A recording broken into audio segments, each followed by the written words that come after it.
আমি আপনাদেরকে আজকে এখন যে ঘটনাটা শেয়ার করব সেটা আমাদের মডারেটর অথবা স্টোরি টেলার যেটাই বলেন আমাদের হিমেল ভাই আমাকে এটা শেয়ার করেছেন, এবং যিনি ঘটনাটি পাঠিয়েছেন তার নাম সাইফুল ইসলাম। এটা এই ঘটনাটা তার এক্সপেরিয়েন্স অথবা তিনি সেটা কালেক্ট করেছেন। তো ঘটনাটার মধ্যে আমি খুব ইন্টারেস্টিং কিছু পয়েন্ট খুঁজে পাই, যার কারণে আমার কাছে মনে হয় যে না, ঘটনাটা সবার মাঝে আসলে ছড়িয়ে দেওয়া দরকার। এই ধরনের ঘটনাগুলো, ইন্টারেস্টিং টপিকের ঘটনাগুলো আমরা আসলে আপনাদের কাছে নিয়ে আসতে চাই সব সময়। তাই তো আপনাদের সবাইকে বলবো যে ইন্টারেস্টিং ঘটনার জন্যই ভৌতিকতা জনপ্রিয়। সুতরাং আপনার কাছে যদি ইন্টারেস্টিং ঘটনা থাকে দেরি না করে পাঠিয়ে দিবেন। ঘটনাটি ঘটে 2012 সালে এবং আমার আমি ধানমন্ডিতে বড় হয়েছি, সুতরাং ধানমন্ডিতেই এই ঘটনাটি ঘটেন। যার সাথে ঘটনাটা ঘটে তার নাম হচ্ছে মাহফুজ। তিনি আশপাশের কোন একটা ইউনিভার্সিটি স্টুডেন্ট ছিল, তো সেটা আমরা আর উল্লেখ করছি না। তিনি ছবি আঁকতে খুব পছন্দ করতেন এবং পরিবারের যদি হিসাব করি তাহলে তার পরিবারে বাবা মা ছিল, তার 2টা ভাই ছিল, এবং যিনি যার সাথে ঘটনা করে মাহফুজ সাহেব, তিনি ছিলেন সবার বড় এবং ছোট ভাই সম্ভবত তখন ক্লাস 8 অথবা 9 পড়ে। তো মাহফুজ সাহেব দেখতে খুবই সুদর্শন এবং খুব সুঠাম দেহের একজন মানুষ ছিলেন। তো একদিন রাতে তিনি যেহেতু ছবি আঁকছিলেন, হঠাৎ করে একটা মেয়ের ছবি আর্ট করে ফেলে। তো নিজের মন থেকে তিনি ছবিটা আঁকে। মাহফুজ সাহেবের ফ্যামিলি মেম্বার, ওর বন্ধুরা যারা এই ছবিটা দেখেছে, মানে একটা ছবি আঁকার পর সবাই সাধারণত দেখায় বা শেয়ার করে, তারা সবাই যারা দেখেছে তারা সবাই বলেছে এই মেয়েটাকে তুমি কোথায় দেখেছো। একদম অনেকে ছবি আঁকলে একটু ডিফারেন্ট আকারে আঁকে, শেপ দেয় বা অনেক রকমের চেহারার ছবি আঁকতে পারে যারা আঁকে, কিন্তু এইটাকে দেখে মনে হচ্ছে একদম জীবন্ত একটা ছবি।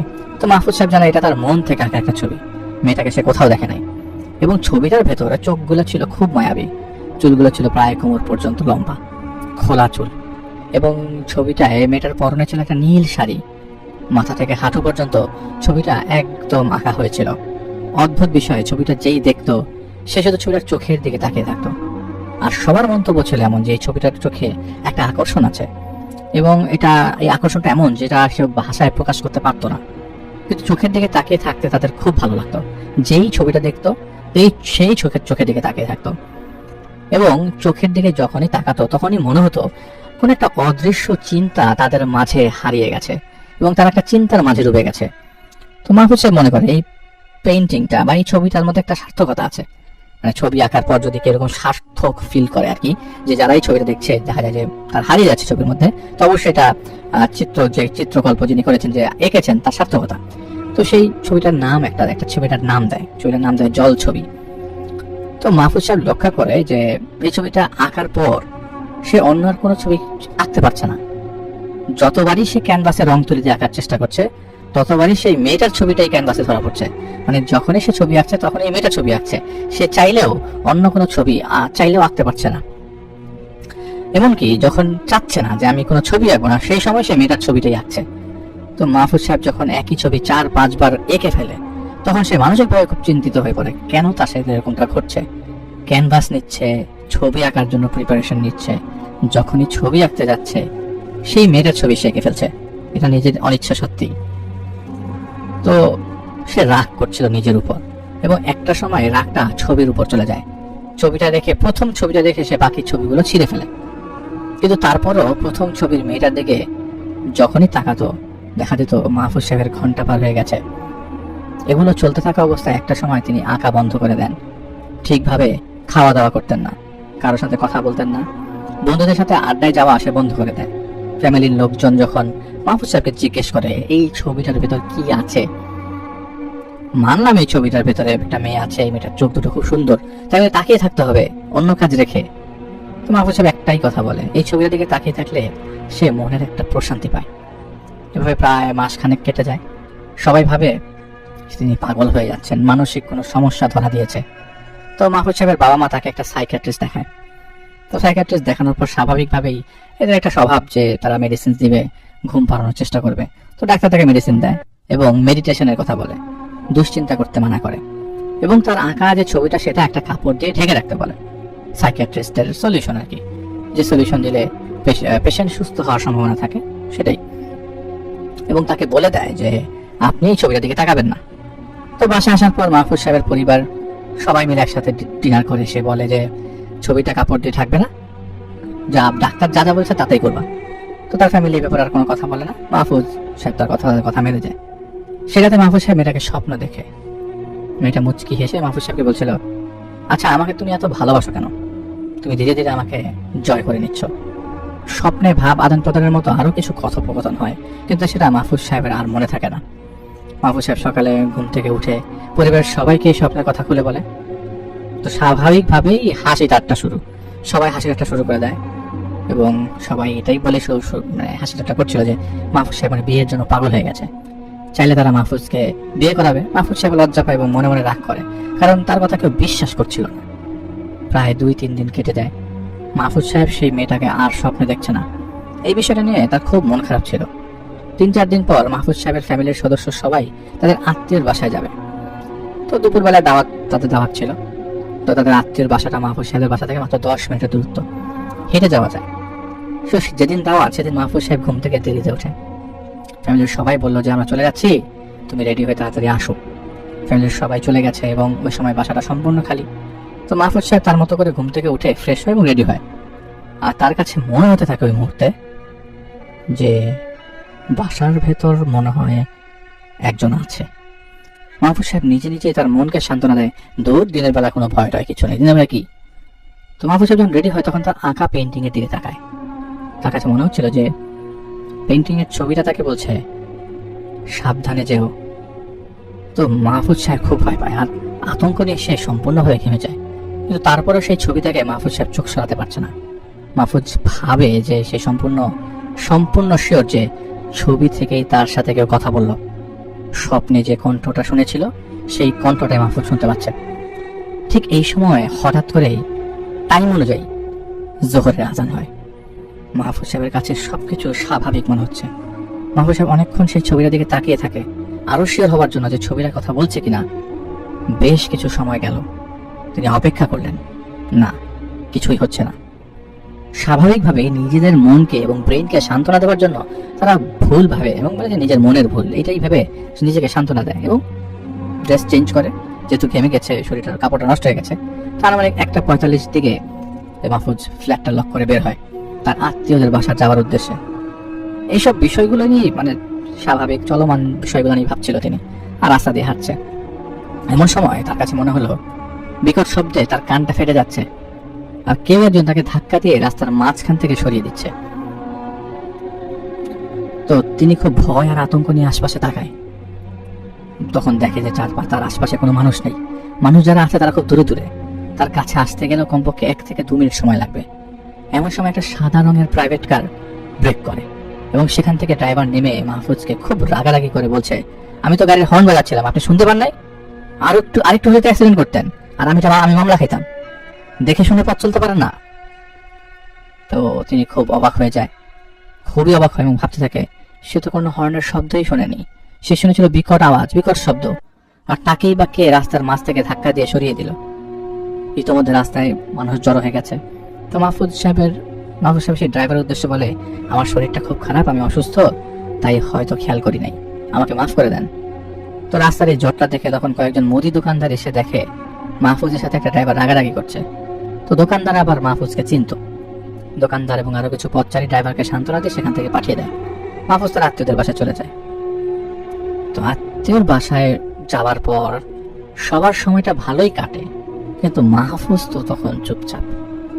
আত্মীয় স্বজন মাহফুজের চুপচাপ থাকার ব্যাপারটা জানতে চায়। চুপচাপ কেন? একটা মানুষ আছে, একটা মানুষের বাসায় গেছে, দাওয়াত, সেখানে যদি কেউ চুপচাপ হয়ে বসে থাকে, কোনো কথাবার্তা না বলে, তখন সবার নজরেই চলে আসে তাড়াতাড়ি। তো মাহফুজের ফ্যামিলি জানায়, ও ইদানিং কেমন যেন হয়ে গেছে, ওর কথা বলিস না, এরকম টাইপের একটা রিপ্লাই যায় আর কি। তো সন্ধ্যার পর মাহফুজরা তারা সবাই বাসায় ব্যাক করে। মাহফুজের বাবা আসে রাতের বেলা।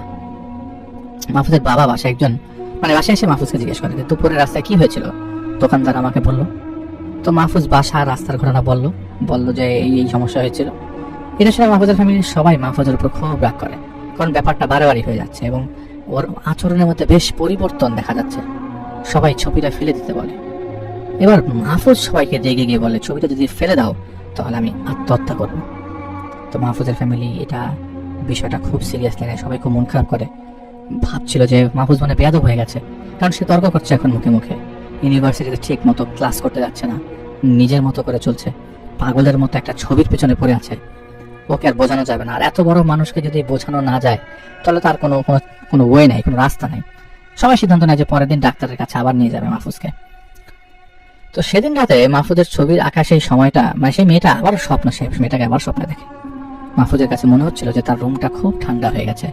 এরকম ঠান্ডা ফিল আপনারা মসজিদ অথবা গির্জার ভেতরে ফিল করবেন।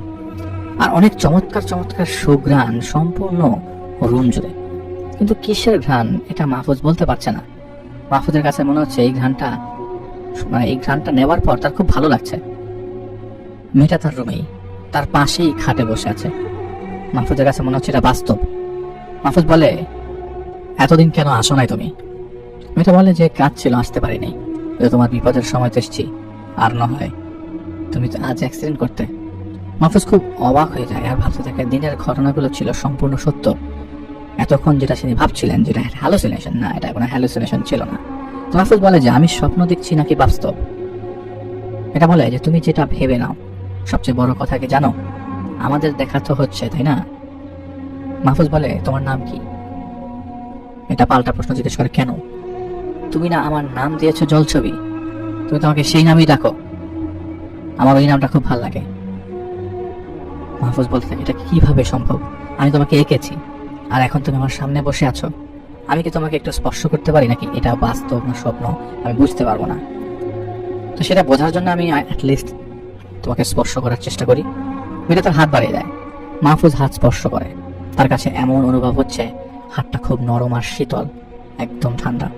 মেয়েটা বলে, সৎ ইচ্ছা এবং আল্লাহ তাআলা চাইলে হয়তো সম্ভব অনেক কিছু, আবার কিছুই না, কিছুই সম্ভব না।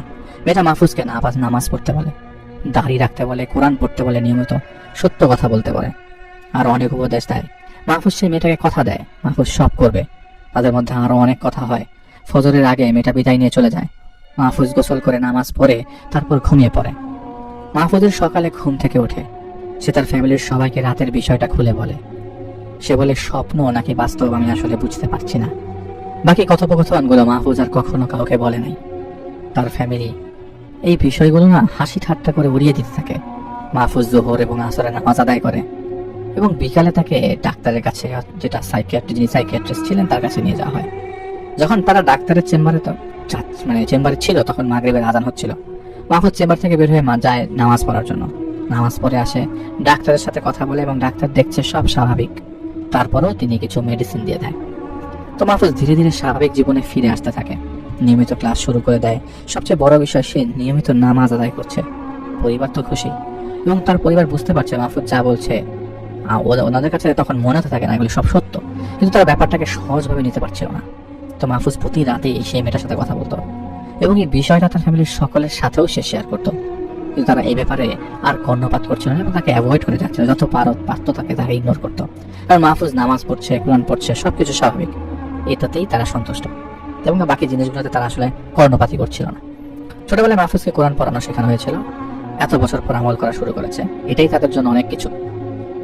একদিন রাতে মেয়েটা বলছে, তুমি এতদিন ধরে আমার কথা শুনছো, নেক আমল করছো, চলো আজ আমি তোমাকে একটা জায়গায় নিয়ে যাই। মাহফুজকে বলে, চোখ বন্ধ করো, আমি বললে চোখ খুলবে। বেশ কিছুক্ষণ পর মাহফুজকে যখন চোখ খুলতে বলা হয়, সে চোখ খোলে। সে অবাক দৃষ্টিতে তাকাচ্ছে চারপাশ। সে তো তার রুমে ছিল, এখন এগুলো কি দেখছে? আশেপাশে গাছপালাগুলো এত সুন্দর, বেশ কিছু ফলের গাছ, অনেক ফুলের গাছ এবং সামনে চমৎকার একটা নদী। তারা দুজন সেই রাস্তার ধরে সামনে আগাচ্ছে। রাস্তার দুপাশে সুন্দর ফুলের গাছ এবং সেখান থেকে সুন্দর মধুর গন্ধ আসছে। মাহফুজ আবার অবাক হয়ে বলে, এত সুন্দর জায়গা? সে মেয়েটা বলে, আরো সুন্দর জায়গা আছে, কিন্তু তোমাকে এখন সেখানে নিতে পারবো না। মাহফুজ এবার মেয়েটার পরিচয় জানতে চায়। মেয়েটা বলে যে, তুমি যে জায়গাটা এসছো, এখানকার গোত্র প্রধানের মেয়ে আমি তোমাদের মতো মানুষ নই, আমি একজন জিন। আমি তোমাকে পছন্দ করি, বলতে পারো ভালোবাসি। তুমি আমাকে ভালোবাসো আর পছন্দ করো, এটা সত্য, এটা বাস্তব। তুমি চাইলে সারা জীবন আমার সাথে এই রাজ্যে কাটিয়ে দিতে পারো। কথা দিচ্ছি, ভালোবাসা ছাড়া তোমার কোনো ক্ষতি করবো না, যদি তুমি আমার সৎ কথাগুলো মেনে চলতে পারো। আমি তোমাকে অসৎ কাজে উৎসাহিত করবো না। তুমি চিন্তা করো এবং সিদ্ধান্ত নাও। তুমি চাইলে আমার সাথে থাকতে পারো, না চাইলে আমার সাথে সম্পর্ক নষ্ট করতে পারো। আমি তোমাকে জোর করবো না, কারণ তোমাকে আমি ভালোবাসি। মাহফুজ বলে, আমি থাকবো তোমার সাথে। মেয়েটা বলে, না, এখন না, সিদ্ধান্তটা আরো পরে নাও, কারণ তোমার পরিবার আছে, তাদের ইচ্ছার বিরুদ্ধে তোমার কাজটা করা ঠিক হবে না। মাহফুজ তারপর বলে, আমি থাকবো তোমার সাথে। মাহফুজকে সবুজ একটা আপেল জাতীয় ফল দেওয়া হয় সকালে ঘুম থেকে উঠে খাওয়ার জন্য। আরো কিছু কথা হয় যা মাহফুজ শেয়ার করে নাই কারোর সাথেই। সকালে ঘুম থেকে উঠে দেখে বালিশের পাশেই সেই ফলটা আছে। মাহফুজ সবাইকে ফলটা দেখায়, রাতের কথা খুলে বলে, এবং মাহফুজ সিদ্ধান্ত জানায় মেয়েটার সাথে এসে থাকবে। ফল দেখে পরিবারের লোকজন আতঙ্কিত হয়ে পড়ে এবং মাহফুজের কথাগুলো আবার নতুন করে বিশ্বাস করা শুরু করে। সকালে সবাই চিন্তিত। পরিবারের লোকজন সেই ফলটা তাকে খেতে দেয় না। তারা একজন ভালো ইমাম সাহেবের সাথে খোঁজ করে এবং ইতোমধ্যে সকল আত্মীয় স্বজনকে এই বিষয়টা জানিয়ে দেওয়া হয়। এদিকে মাহফুজ সাহেব নিয়মিত নামাজ পড়ছে এবং প্রতি রাতেই সে মেয়েটার সাথে কথা বলছে আর ঘুরতে যাচ্ছে বিভিন্ন জায়গায়, চমৎকার চমৎকার খাবার খাচ্ছে। প্রতিদিন যা ঘটতো মাহফুজের সাথে সে সবগুলো এসে তার মা এবং পরিবারের সবার সাথে শেয়ার করত। পরিবার যতই তার কাছ থেকে বিবরণ শুনতো ততই সে তারা চিন্তিত হয়ে পড়তো, আটকাতে পারত না তাকে। এক রাতে মেয়েটাকে মাহফুজ বলে যে আমার পরিবার ও আত্মীয় স্বজন তোমার সাথে থাকতে দিবে না। মেয়েটা বলে, তুমি কি চাও? মাহফুজ বলে, আমি তোমার সাথে থাকতে চাই। মেয়েটা বলে, তাহলে কোনো চিন্তা করো না, যদি আমরা বেঁচে থাকি তাহলে একসাথে থাকবো। 3-4 দিন পর ঢাকার বাহিরে ওইখান থেকে একজন হুজুর নিয়ে আসা হয়। হুজুরকে মাহফুজের মা সব বলে। মাহফুজকে জিজ্ঞেস করে, মাহফুজ সম্মানের খাতিরে সব বলে দেয়, কোনো কিছু লুকায় না। হুজুর সেই ফলের কথা জানতে চায়, কিন্তু তার পরিবার জানায় সেই ফলটা তারা পানিতে ফেলে দিয়েছে। হুজুর বলে, আমি আজ রাতে থাকি এই বাসায়, কাল আপনাদেরকে বলবো কি করা যায়, কি বলেন? আমি মাহফুজের রুমে থাকবো। রাতে যে যার মতো ঘুমিয়ে পড়ে। আনুমানিক রাত 2টার পরের ঘটনা। হুজুর মাহফুজের রুম থেকে চিৎকার দিয়ে বের হয়ে যান এবং বেসিনে এসে অনর্গল বমি করা শুরু করে। সবাই হুজুরকে জিজ্ঞেস করে, হুজুর এই অবস্থা দেখে জিজ্ঞেস করে, কি হয়েছে, কি এমন কেন, এমন অবস্থা? সবাই খুব ভয় পেয়ে যায়। হুজুরকে ধরে শান্ত করে তার মাথায় পানি দেয় এবং হাসপাতালে নিয়ে যেতে চায়। হুজুর অনেকক্ষণ পর ফ্যাকাশে একটা কণ্ঠে বলে, ফিসফিস করে বলছিল, হাসপাতালে নিতে হবে না, আমি ঠিক আছি। হুজুর বসার ঘরে সোফার উপরেই ঘুমিয়ে পড়েন। সবাই চিন্তিত, ও রাতে আর কেউ ঘুমাতে পারে না। মাহফুজ চলে যায় তাহাজ্জুদ নামাজ আদায় করার জন্য অন্য রুমে। এই বিষয় নিয়ে সবাই আলোচনা করছিল, কিন্তু হুজুর কিছু না বলা পর্যন্ত তখন তার কেউ জানতে পারছে না যে কি হয়েছিল রুমে। হুজুরের ঘুম ভাঙে সকাল 7টায়। মাহফুজ তখন ঘুম। মাহফুজের ফ্যামিলির সদস্য হুজুরের রাতের কথা জিজ্ঞেস করে। হুজুর বলে, এই ব্যাপারে আমি বেশি কিছু বলতে পারবো না, তবে এটা আমি সমাধান করতে পারবো না। মাহফুজের উপর সবকিছু নির্ভর করছে। মাহফুজ যদি না চায় তাহলে সে জিনা আসবে না, আপনারা মাহফুজকে বুঝিয়ে বলেন। সবাই আবার বলে, রাতে আমার সাথে কি, মানে হুজুরের সাথে কি ঘটেছিল? হুজুর বলে, এই কথাটা আর জানতে চায় না, আমি বলতে পারবো না। এই বলে হুজুর সকালে নাস্তা না করে চলে যায়। হুজুরকে তার হাদিয়া দিতে চাইলেও সে নিতে রাজি হয় না। মাহফুজকে সবাই বোঝায় এবং কান্নাকাটি করে পরিবারের সাথে থাকার জন্য অনুরোধ করে। মাহফুজ বলে, আমি ওকে ভালোবাসি, আমি ওকে ছাড়া আসলে অন্য কিছু চিন্তা করতে পারছি না। ও অনেক ভালো একটা মেয়ে, অনেক ভালো। ওর বিরুদ্ধে তোমরা কেন কোনো কথা বললে আমি আত্মহত্যা করব। ওর বিরুদ্ধে কেউ প্রতিবাদ করলে পরিণামটা ভালো হবে না। এখন দেখলে হুজুর বমি করছে, এরপরে এমনটা ঘটলে সে হুজুর মারাও যেতে পারে। মাহফুজের মন খারাপ ছিল, কারণ সেই রাতে মেয়েটার সাথে দেখা হয়নি, কথা হয়নি, এই হুজুরের জন্য। পরের দিন রাত মেয়েটা আবার মাহফুজের কাছে আসে। মেয়েটার পরনে থাকতো মাহফুজ পেইন্টিং এ যে রঙের শাড়িটা আর্ট করেছিল, এঁকেছিল, সেই নীল শাড়িটা। পেইন্টিং এ খোলা চুল, মেয়েটাও খোলা চুলে মাহফুজের কাছে আসতো। সেই রাতে মেয়েটা এমন ভাবে হাসে, সেই হাসিটা মাহফুজের কাছে খুব ভালো লাগে। তো মাহফুজ অবাক হয়ে তাকিয়ে থাকে আর ভাবতে থাকে, এতদিন তো এই হাসিটা সে শুনেনি। রুমটা অন্ধকার থাকলেও মাহফুজের কাছে মনে হতো মেয়েটার উপরেই একটা অদৃশ্য আলো পড়েছে। এই আলোটা মেয়েটাকে আরো সুন্দর করে তোলে। মেয়েটা বলে, চলো তোমাকে আজকে আমার রাজ্য দেখিয়েছি, আজ প্রাসাদ দেখাবো, যেখানে তুমি আর আমি থাকবো, সেটা দেখাবো। মাহফুজ বলে, চোখ বন্ধ করবো? মেয়েটা হেসে দেয়। মেয়েটার শীতল নরম হাতটা মাহফুজের চোখের উপর রাখে। মাহফুজের এমন মনে হয় এই হাতটা তার চোখের উপর সারা জীবন থাকলেও সে চোখ বন্ধ করে কাটিয়ে দিতে পারবে। এবার মাহফুজের অনুভব হয় বসে আছে, কিন্তু সে বাতাসে ভাসছে। বেশ কিছুক্ষণ পর মাহফুজ সেই ফুল বাগানের মিষ্টি গন্ধ পায় আর বুঝতে পারে সে রাজ্যে পৌঁছে গেছে। মাহফুজকে যখন চোখ খুলতে বলা হলো, তখন মাহফুজ চোখ খুলে দেখছে সেই মেয়েটার সাথে একটা রাস্তার মধ্যে দাঁড়িয়ে আছে, আর দুপাশে ফুল বাগান। ফুল গাছগুলো এত সুন্দর, এত চমৎকার, এই ফুল হয়তো সেই পৃথিবীতে নেই, আবার পৃথিবীতে থাকলেও মাহফুজের জানা নেই। মাহফুজ দেখছে যে মাহফুজ সাদা একটা পাঞ্জাবি পাজামা পরা, খুব পাতলা একটা কাপড়ের, কিন্তু কাপড়টা খুব নরম। পাঞ্জাবিতে গলা থেকে বুক পর্যন্ত পুঁতি আর পাথরের কাজ করা। মাহফুজ মেয়েটাকে কিছু বলতে যাবে, তখন মেয়েটা মাহফুজকে বলছে, ওই যে দেখছো একটা প্রাসাদ দেখা যাচ্ছে। মাহফুজ তাকিয়ে দেখছে হয়তো শ্বেত পাথরের তৈরি প্রাসাদটা। ডিজাইনটা এত সুন্দর মনে হচ্ছে প্রাসাদের দিকে যেন তাকিয়ে থাকে সারাদিন। তোমাকে আমার রুমে নিয়ে যাব, অন্য কোথাও নিতে পারবো না, অনুমতি নেই। প্রাসাদের প্রহরীরা তোমাকে সালাম দিবে, তুমি সালামের উত্তর দিবে ইসলামিয়া নিয়মে, কিন্তু ভুলেও মাথা নিচু করবে না। প্রয়োজনে আশেপাশে তাকাবে, ভুলেও মাথা নিচু করে সালামের উত্তর দিবে না, এটা শিরক। একমাত্র আল্লাহ ছাড়া আমি চাই না তুমি আর কারো কাছে মাথা নত করো। মাহফুজ এবার মেয়েটার মুখের দিকে তাকায়। মাহফুজ ভাবতে থাকে জল ছবি এত ভালো কেন, মনে মনে আল্লাহর কাছে দোয়া করে মেয়েটার জন্য। মাহফুজ খেয়াল করলো মেয়েটার পরনে নীল শাড়ি আছে, কিন্তু মাথায় পাতলা একটা ওড়না নীল কালারের। ওড়নাটা হিজাবের মতো বাঁধা, শুধু চোখ দুটো দেখা যাচ্ছে। মেয়েটা মাহফুজের বা পাশে থাকে। মাহফুজের বা হাত ধরে ধীরে ধীরে প্রাসাদের দিকে যায়, সেজে উঠতে থাকে। প্রাসাদের গেটে 4 জন প্রহরী ছিল, 4 জনই খুবই লম্বা। তো কেমন ছিল সেটা মাহফুজের মনে নেই। মাহফুজকে সালাম দেয়, আসসালামু আলাইকুম ওয়া রাহমাতুল্লাহি ওয়া বারাকাতুহু। মাহফুজ প্রাসাদের গেটের কারো কাছে দেখতে দেখতে উত্তর দেয়, ওয়ালাইকুম আসসালাম ওয়া রাহমাতুল্লাহি ওয়া বারাকাতুহু। দুজন গেট খুলে দেয় এবং অপর দুজন বলে, স্বাগতম নতুন মেহমান। প্রাসাদে ঢুকে মাহফুজ আরো অবাক হয়। প্রাসাদের ভিতরে মনে হচ্ছে মণিমুক্ত দিয়ে সব কাজ করা। কোথা থেকে যে অদৃশ্য আলো আসছে, কিন্তু কোনো লাইট দেখতে পাচ্ছে না। মাহফুজ ধীরে ধীরে ভেতরে ঢোকে। কিছু প্রহরী ওকে সালাম দেয় কিছুক্ষণ পর পর। মাহফুজও সালামের উত্তর দেয়। কিছুক্ষণ আগানোর পর একটা গেটের সামনে এসে মাহফুজও সেই মেয়েটা দাঁড়ায়। মাহফুজ দেখে এখন 4 জন প্রহরী, কিন্তু এরা নারী আর পর্দা করা। মেয়ে প্রহরীরা লম্বা সালাম দেয়। এবার মাহফুজ সালামের উত্তর দেয়, সাথে সাথে মেয়েটাও সালামের উত্তর দেয়। এই গেটটা খুলতে খুলতে মেয়ে প্রহরীরা বলছে, স্বাগতম নতুন মেহমান, স্বাগতম ভবিষ্যৎ রাজা, স্বাগতম আমাদের রাজ্যে। মাহফুজকে নিয়ে মেয়েটা সেখানে ঢোকে। মাহফুজ দেখছে এই রুমটা এত সুন্দর, রাজকীয় একটা রূপ। মাহফুজের এতটুকু মনে আছে এই রুমের খাট বেশ উঁচু। তাকে খাটে নিয়ে বসায়, ফল খেতে দেয়, খেজুর খেতে দেয়, জমজমের পানি খেতে দেয়। মাহফুজ অল্প অল্প করে খায়। সেই খাবারের স্বাদ ছিল অসাধারণ, স্বাদ যে সে জীবনও সেগুলো খায়নি। মাহফুজের মনে হচ্ছে খাট থেকে সে সাগর দেখছে, বাগান দেখছে। মেয়েটা তাকে বললো, এখন পর্যন্ত তোমার সাথে যা যা ঘটছে এবং তুমি যা যা দেখেছো তা চাইলে তোমার বাবা মাকে বলতে পারো, আমার কোনো আপত্তি থাকবে না। পূর্বে আপত্তি ছিল না, যখন তুমি আমাদের কথাগুলো অকপটে সবাইকে বলেছো, যাতে যেটা তারা হাসি ঠাট্টা দিয়ে উড়িয়ে দিয়েছে। তারা তো সেটা জানে না, তারা তো জানে না আমাদের বাস্তবতা, তারা তো কখনো দেখেনি এই পরিবেশ। সব আল্লাহ তাআলার ইচ্ছা, তিনি হুকুম করলে হবে। এখন তোমাকে যে কথাগুলো বলবো, আমার ঘরে আরো যা যা দেখাবো, যেখানে তুমি আমি থাকবো, সেই কথাগুলো কোনোদিন কোনো মানবকে শেয়ার করবে না। তো মাহফুজকে সেই রাজ্য থেকে আবারও দিয়ে যায়। মাহফুজ ঘুম থেকে উঠে দেখে তার পরনে সেই পাঞ্জাবিটা আর নেই, রাতে যে ড্রেস পরে ঘুমিয়েছিল সেটাই পরা। সবাইকে ডেকে সম্পূর্ণ ঘটনাটা খুলে বলে। মাহফুজ যখন কথাগুলো বলছিল, তখন মাহফুজ খুব আনন্দিত ছিল।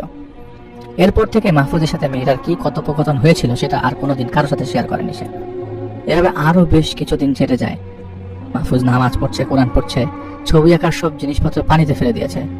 প্রথম যেই মেয়েটার ছবি এঁকেছিল, যেই মেয়েটার জন্য এত অদ্ভুত ঘটনা ঘটেছে, সেই পেন্টিংটাও পানিতে ফেলে দিয়েছে।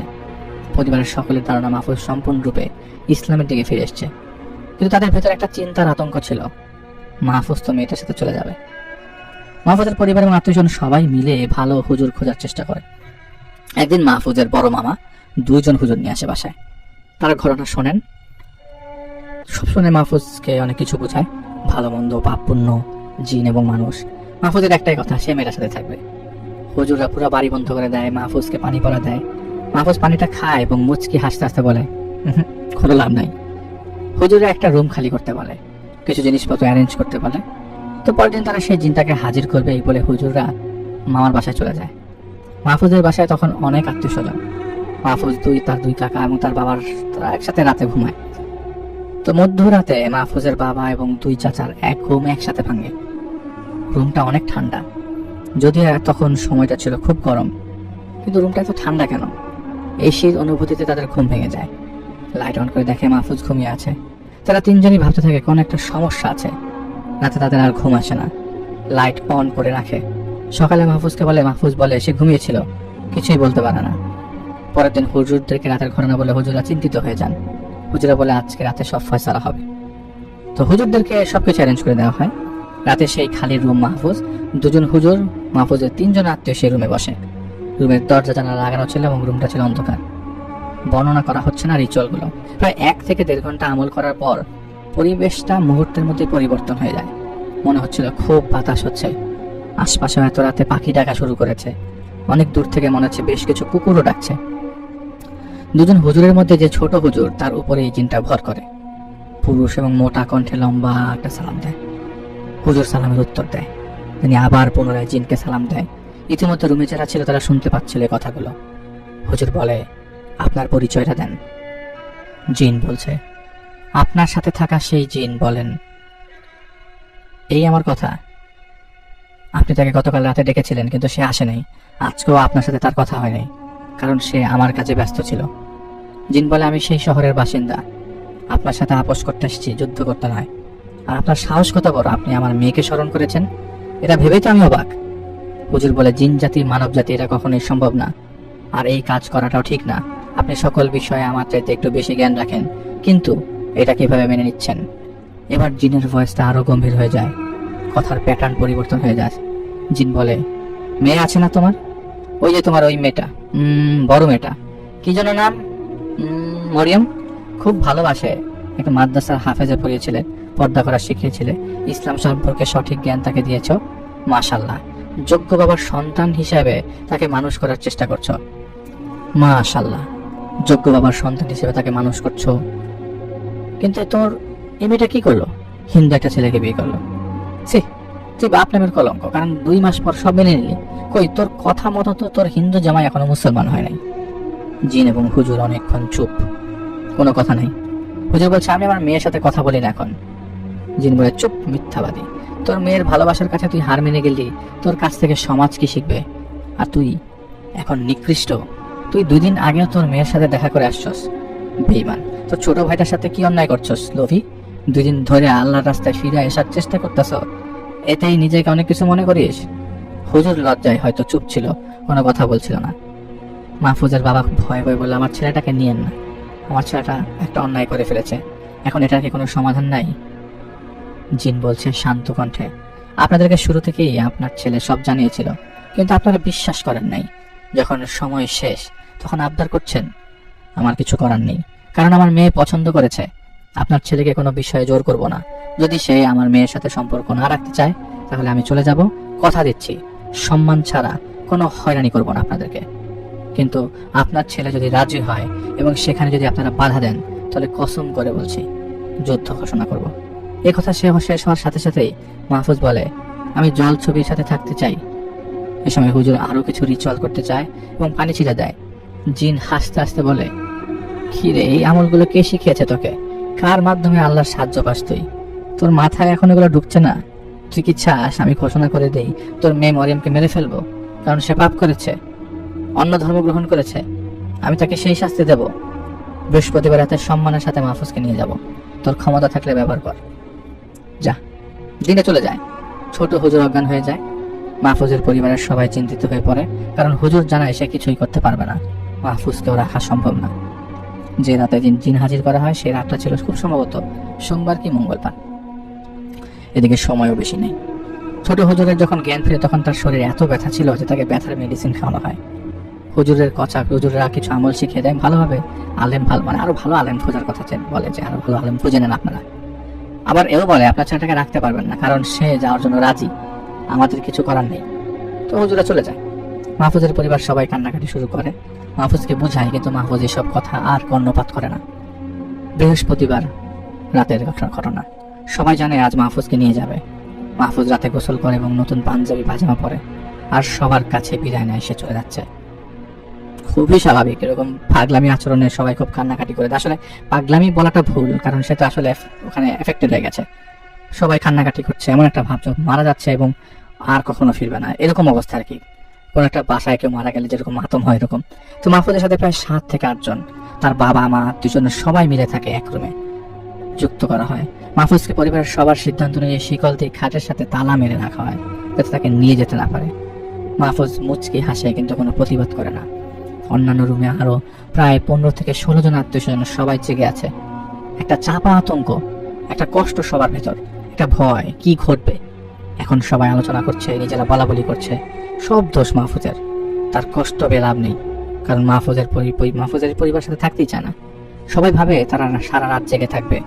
প্রায় সবাই সবার সাথে কথাবার্তা বলছে। মাহফুজ 12টার মধ্যে ঘুমিয়ে পড়ে। 3-4টা রুম, প্রত্যেকটা রুমে লাইট অন করা। প্রত্যেকটা ফ্যামিলি মেম্বার এক রুম থেকে অন্য রুমে যাচ্ছে, আরেকজন একজনের সাথে কথা বলছে।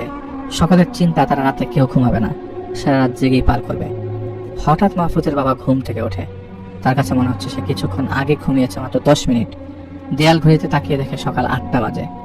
সে দেখছে এই ফ্ল্যাটে এতগুলো মানুষ, সবাই ঘুম, কেউ জেগে নাই। তিনি সবাইকে চিৎকার করে ডাকেন এবং ঘুম থেকে ওঠান। তারা দেখে খাটে শিকলটা পড়ে আছে। প্রত্যেকটা রুম তন্ন তন্ন করে খোঁজা হয়, বাড়ির পার্কিং লট, বাসার ছাদ, মাহফুজ কোথাও নেই। সবার ধারণা মাহফুজকে সে মিনিয়ে গেছে। তখন তার পরিবারের অবস্থা খারাপ হয়ে যায়, মানসিকভাবে ভেঙে পড়ে। তার পরিবার আত্মীয় স্বজন ছাড়া বাহিরের সবাই, বাড়ির মাত্র 2-1জন এই ঘটনা জানে, কারণ তাদের আছে মনে হয় এই ঘটনা বললে আসলে কেউ বিশ্বাস করবে না। মাহফুজের পরিবারই চিন্তা করেছে কেউ যদি বলা হয়, আধুনিক যুগে এটা বিশ্বাস করা সম্ভব না। ছেলে মারা গেলে যেমন পরিবারটা শোকাহত হয়ে যায়, মাহফুজের পরিবারটা ঠিক একই অবস্থা, এরকমই। মাহফুজ বেঁচে থেকেও সেরকম শোকাহত হয়ে পড়ে। মাহফুজের বাবা মা প্রায় সবাই মাহফুজকে স্বপ্ন দেখতো পেইন্টিং এ আকাশে মেয়েটার সাথে। মাহফুজ কথা বলছে, হাসছে, বাগানের মধ্যে ঘুরছে। তাদের সকলের ধারণা হয়তো সে ভালোই আছে। 2016 সালে সম্পূর্ণ পরিবার ফ্রান্সে সেটেল হয়ে যায়। মাহফুজের কি অবস্থা সেটা জানা যায়নি, তবে আমার কাছে মনে হয় যে এই ঘটনার লাস্ট মোমেন্টটাতে মাহফুজকে দেখতে পারলে ভালো হতো, সে কিভাবে চলে যাচ্ছে, বা কেউ একজন দেখতে পারতো বা কিছু, এটা হলে খুব ভালো হতো। আসলে কোনো ঘটনা যখন শেয়ার করা হয়, সেরকম কোনো ঘটনা আসলে সব ঘটনা যে নিজের ইচ্ছা মতো শেষ হবে বা ফিনিশ হবে সেটা না। ঘটনা এটাই ছিল, এবং আমি হিমেল ভাইকে অনেক ধন্যবাদ জানাই যে আসলে এই আধুনিক যুগে এরকম ঘটনা ঘটেছে, বা একজন উধাও হয়ে যাচ্ছে, হুদা হয়ে গেছে। স্বাভাবিকভাবেই যে অনেক সময় দেখা যায় যে অনেকে অনেক বিপদে পড়লে কাউকে জানাতে চায় না, সেটা লোকমুখের আড়ালেই থেকে যায়। ঠিক একইভাবে কিছু কিছু ঘটনা তো আছেই অবশ্যই, যেটা লোকমুখের আড়ালে থেকেই যায়। এরকম কিছু ঘটনা আমাদের সমাজে আছে। আমরাও চাইবো সেসব ঘটনাগুলো আপনারা আমাদেরকে পাঠান, এবং মাহফুজ ভাইয়ের মানে মাহফুজ সাহেবের সেই ঘটনা, এবং হিমেল ভাই যে ঘটনাটি পাঠিয়েছে, তাদের সবাইকে আমি যারা অ্যাফিলিয়েটেড সবাইকে অনেক ধন্যবাদ জানাই। ভৌতিক